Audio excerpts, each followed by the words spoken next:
Welcome back to the morning show here on Arise News.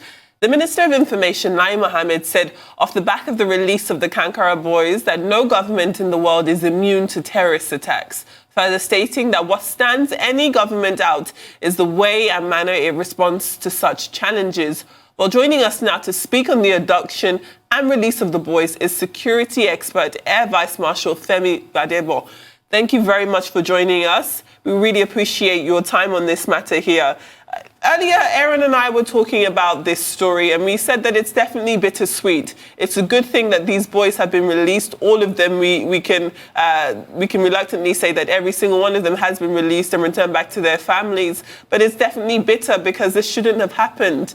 These are children who are getting their education away from home at school, who were taken en masse into captivity. Surely this is another speck against the state of Nigeria's security issues. Do you agree with that? Yeah, definitely. It's a very sad development. And it's not a good omen at all because these people, these terrorists, whatever name you want to call them, are beginning to understand the easiest way to raise money for their cause. And, when you look at the security architecture in the north, particularly in the areas in which they now operate, it's easy for them to go from one thing to the other. They used to just kidnap people on the roads. Every time you'll hear that the Abuja-Kaduna road has been cleared, and the next thing there are more kidnappings taking place or outright killings of people. Now they've found an easy option to go to a school and carry this large number of children. And we really need to sit down and do a reappraisal of our security architecture. All right, Mr. Gbadebo, I would like to find out from you, because you mentioned that this is some of the quickest ways for these unscrupulous elements to raise cash to probably bankroll their illicit acts. But the governor of Katsina State, Aminu Bello Masari, has insisted that no ransom was paid, that they were just negotiations, and the boys were released. Do you believe that? You see, when you're talking about ransom payments and negotiations with terrorist groups or people who have kidnapped or people who are blackmailing a system, the details are best left under wraps because the more information you release about what has happened, the more some people are likely to see it as another option of, like I said, making money easily. So I would like to say let's leave it at what he has said. And, let's move on to how can we prevent this kind of things happening again. Because once it has happened, you have a problem. You remember when we're dealing with Bring Back Our Girls, the Chibok incidents and everything, that parents and certain individuals, even politicians, were willing to say, look, whatever it will take, do it to bring back these children. And once you talk about whatever it will take, the negotiations will get to some level and certain things will happen. And not everybody would like to go online. No self-respecting government would like to come out and say, oh, we negotiate with the terrorists, we gave them 2 million per child or something like that. So whatever the government says, I would like us to leave it at that. When we take this example and we hold it up against the Chibok girls who were abducted 6 years ago, doesn't it feel, again, very bittersweet that within a week these boys were able to be released, all of them, and yet here we are 6 years later and we still have these girls in captivity? What, if any, is the difference in importance between these groups of children, and why is it that one group has been returned but not the other? There's a big difference between girls and boys in terms of the use to which the captors could put them. And then when you look at the terrain and the area in which these two situations happened, the Chibok girls were taken from the northeastern part of the country where we have a very huge forest area, the Sambisa forest, and then you have, borderline countries with areas where there's a lot of conflict also going on. It is well known that the government in, let's say, Chad is not totally in control of the Lake Chad area, as most countries would want to be. So when you kidnap these girls from Chibok, you're able to move them into an area, large area where you could move them from place to place, and then you could put them to uses, even including cooking and so on, which girls of 16 to 18 and the North were well versed in, not to talk of some other things that I would not like to mention here on air. But when you talk about these boys, they were taken from Katsina in a very well landlocked area, a very small forest area, and then the northern part of Nigeria is Niger, and you know that we have a very good relationship with the government in Niger. So the abductors were quickly boxed in. First of all, by the army that surrounded the forest area. Second is the fact that the Air Force was flying over. You could see that from the one of the boys that was used to talk to government. What the abductors wanted was to remove the military from the area, to remove the aircraft from the air, because they could be tracked and monitored. Now, the other thing is, how do you feed 330-something young men in that area? The logistics is just awesome. You know, sometimes when people take on some task, they don't look at what it is going to cost them at the end of the day. And I think I would like to believe that they didn't do their calculations well, and they were overwhelmed, and they just realized that if they could negotiate themselves out of this nicely, it's in their own interest. All right, let me pick it up from where you just dropped it off right now. First of all, I want to say a very big thank you for your service in the Nigerian military, very distinguished one at that.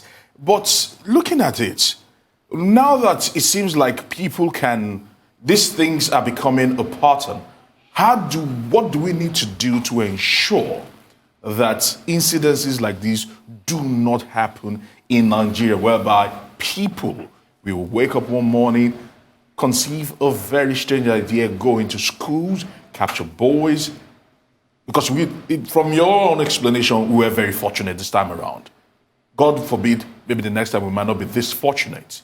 What can we do? What are the steps that needs to be done to ensure that this does not repeat itself again? Well, first of all, like I said, we need to review the security architecture. If you recall, right from when we were having crisis in Benue, it was always a situation of where the IG was being asked to redeploy to the area, and then in the Northeast, the service chiefs were being asked to deploy.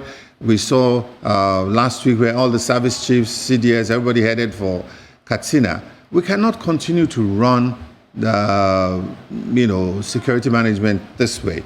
These people are supposed to be at their headquarters in Abuja, where they can have an overall view of the whole country and the crisis areas in the country, and deploy their resources effectively. We need to have more combined operation, more synergy in what is going on.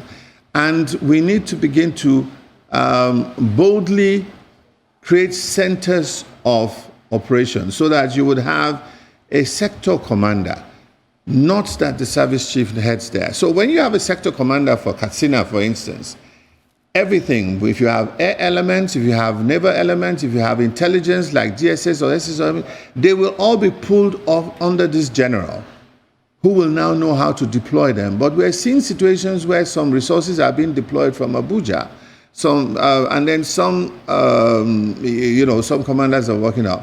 And from the time I left the service to now, something very disturbing has happened. We now have too many uniformed organizations carrying arms Everybody is now part of the state security service. When I was a young man at the rank of group captain, equivalent of colonel, commanding a unit, you only had the Army, Navy, if the Air Force was, Army, Navy, Air Force, and the police and DSS. Those were the members of the state Security Council. Now you see that it has blown out of control. Some people, numbers are going beyond 10 and so on. And some of these organizations that are now trying to operate security at a large level, what level of training do they have in terms of even management of arms and so on? Then when you go into, most of Nigeria, we have this problem, but it's more glaring in the north. You have large expanse of lands where you have a local government with very little government presence on ground. You have a police station with maybe 6 men trying to cover an area of 1,000, maybe a few hundred kilometers, and so on. So they cannot manage the security there. So we must think about it. Because of the large expanse of land in the north, most of the schools have no fences, and then no security on ground. So we must figure out how the local governments can use vigilante or whatever to provide security for the schools, and we must figure out how government from state, local government, and so on get involved in managing, financing these things. It will be a lot cheaper than paying ransom or whatever is going on now. All right. It seems that anytime we talk about security in Nigeria, all roads lead to a final bus stop, which is the overhauling of the security infrastructure and the changing of service chiefs. As a former serviceman, can you probably give us a real insight into just maybe why the president has refused or has been reluctant to overhaul the service chiefs and probably change them? Clearly, what they are doing and their tactics are not working. I think one of the issues is age. You see, it is very difficult for me, even myself, to deal with some of the very young officers now who are commanding certain major formations. Because, like I said, there's an age difference. And at the time I was in the service, some of them, if we could put it mildly, could not even enter my office. Now they're big men, and if I have to see them, some of them will now start telling me that I do not understand because they see a bigger picture, so to speak. But the reality is that, it takes a bit of management for somebody who retired a very long time ago to deal with these so-called young men who are service chiefs. They may be 55, 60 years old, but to him, they are very young men. Now, we've seen a lot of retirement going on in the services, and the situation we have now is that the nearest officers to these service chiefs are also very junior to them. So what you get is, instead of people who can look you in the eye and say, no, this would be a better option, sir, you end up with people who just end up saying, yes, sir, because, like I said, the gap is just too much. So even though it is the prerogative of the president to make this appointment as he feels, and I understand that changing the service chief is not necessarily going to bring a solution immediately, there is the fact that when there's a war going on, which is more or less the situation we find ourselves in now, you do not change Vice-Marshal, I'm sorry to have to interrupt you so abruptly, but it is time for us to take a short break. When we return, we will continue our discussion with Air Vice-Marshal Femi Gbadebo.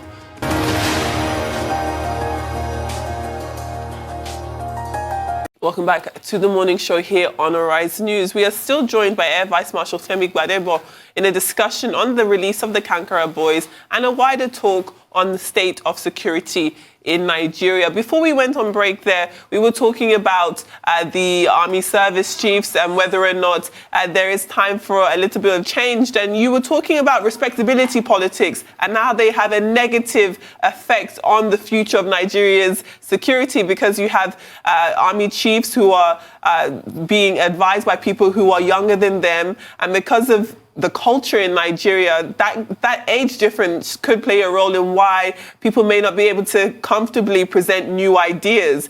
If that is the case, then surely there is grounds for us to continue overhauling the system, because respectability politics like that is only to the detriment of Nigerians, only to the detriment of our most vulnerable members of society, like school children. So ultimately, we have to find a way where we break through nonsense respectability politics and are able to challenge the people in power to say, this is a bad idea.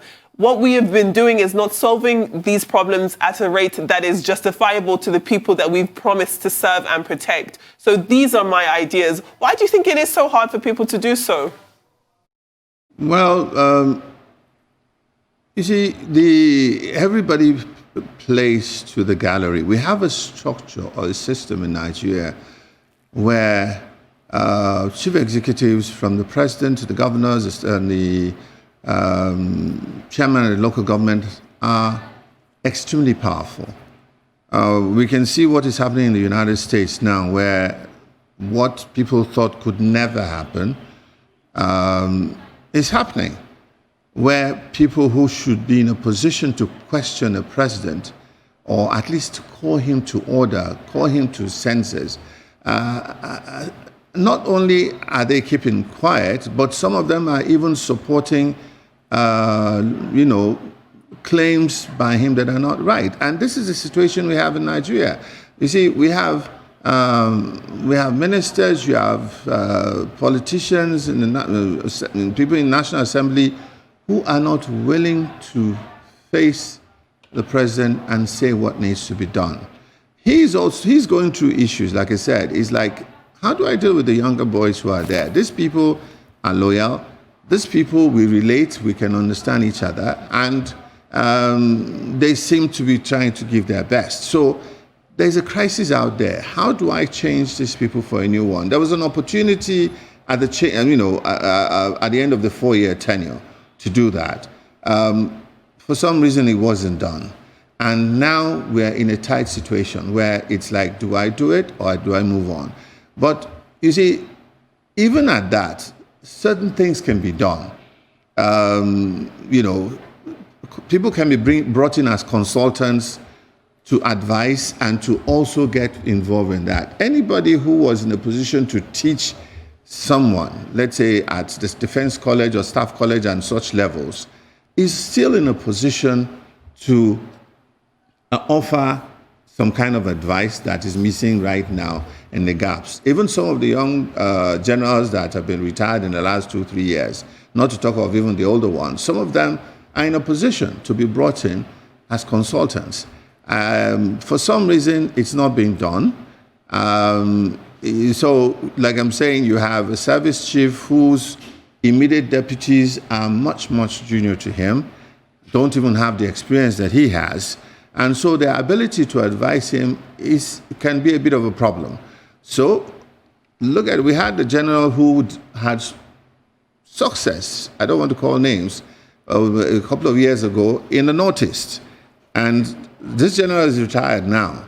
How did he have those successes? Why is he not being brought in to advise and so on? This is some of the things that we must begin to talk about and we must bring to fore for things to work well. A general has been in service long enough. He's done all the various courses, has all the right training, but how much practical experience have some of them had? So this is why I'm saying that workshops and conferences need to be brought in to bring these men, officers and men, up to par as to what is going on. All right, Mr. Gbadebo, with the president saying yesterday, all right, when he was addressing the Kankara boys, that the abduction was just meant to embarrass this present administration. When you hear statements like that, how do you take it? Something to consider. It wasn't made public that he was going to be in Daura for a short break. He used to go every Salah holiday or something, but for quite some time he has not been there. And so he suddenly decides, out of the blues at least, that he's going to go. And about the same time he's arriving, this abduction takes place. You must wonder how such a thing would happen, and so on. But being that as it may, the resolution of the situation has actually put the government in good light. So the army moved, certain things were done, the boys have been freed, and they're back to their... No, but even at that, if you still look at it closely, there are still talks about, with Major General John Enenche saying, thanking the army and Nigerians for credible information in the retrieval of those boys. The governors, on the other hand, both of Zamfara and Katsina, are thanking the Miyetti Allah Cattle Breeders Association for their help in helping retrieve these boys. So we're seeing conflicting informations here in terms of how these boys were finally released. You see, going back to when I said we need to rejig the security architecture, the real problem here is too many people are speaking from different sides of their mouths. Okay? Even at the presidency level, you can see, every minister is talking, every advisor is talking. They don't seem to be coordinating their actions. And it's becoming quite an embarrassment. So the president needs to call everybody to order. The governors are chief executive officers in their states, all right, but when they are not in control of the army, they are beginning to exert some form of control on the army because for some reason they are also involved in releasing some funds to manage the army. I think this thing needs to be done to order. We saw the Katsina State governor 2 years ago go into the forest to go and negotiate or whatever, have a meeting with one of these terrorist leaders. He went in company of an army officer, and the three of them were in the picture. And the only person who was carrying an AK-47 was this terrorist leader, not the military officer, not the escorts to the governor.